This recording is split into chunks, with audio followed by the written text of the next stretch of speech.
Looks like that memory's still intact. The Chronicles of Riddick Escape from Butcher Bay is remembered fondly for many reasons, not the least of which is how brilliantly it realized the savage promise of first-person, hand-to-hand combat.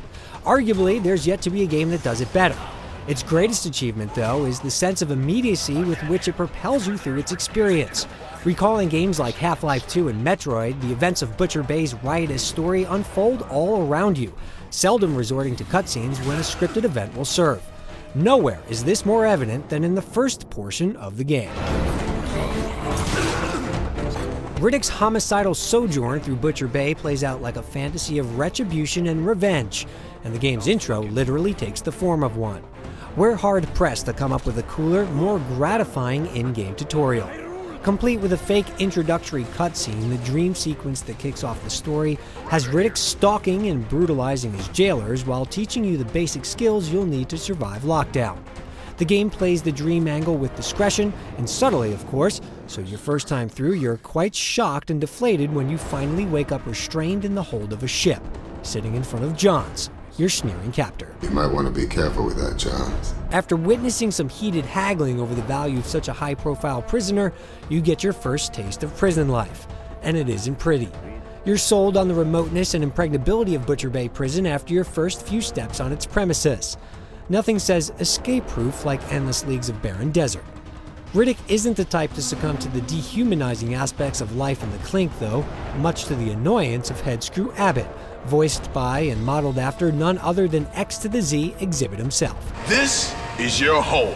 Nor is Riddick content to plug himself into the prison hierarchy like a good little fish.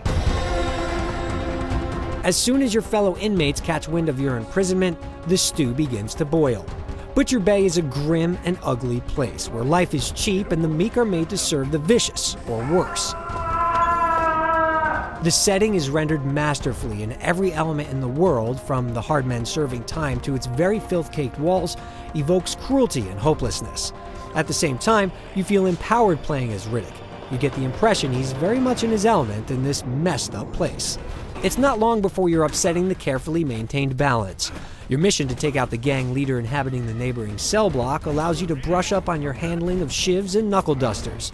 It also ends up leading you toward an avenue of escape, the infirmary, from which you can access the mainframe and hack your way into firearms access. Given the nature of Butcher Bay's inmate population, it stands to reason that its arsenal would be DNA locked. Now things get interesting. In case you've forgotten, Escape from Butcher Bay is a hard game, and you can expect heavy resistance as you prowl your way through its steaming innards. The rough scenarios it throws your way have you making constant tactical decisions. Should you shine your gun's light to take a shot at the guard you hear down the darkened hall, or stick to stealth and wait for a short kill?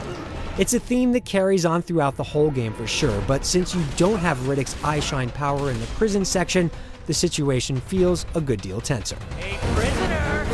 Go! Before reaching the pit, you'll have incited a prison riot and severely culled Butcher Bay's prison guard population by using all the vicious tools at your disposal. You'll also have whetted your appetite for one of the most brutally well-realized settings ever conceived in a game. The Chronicles of Riddick Escape from Butcher Bay was a game ahead of its time, and this much is evident even in its earliest portions. It ain't the fall that gets you. It's a sudden stop at the bottom.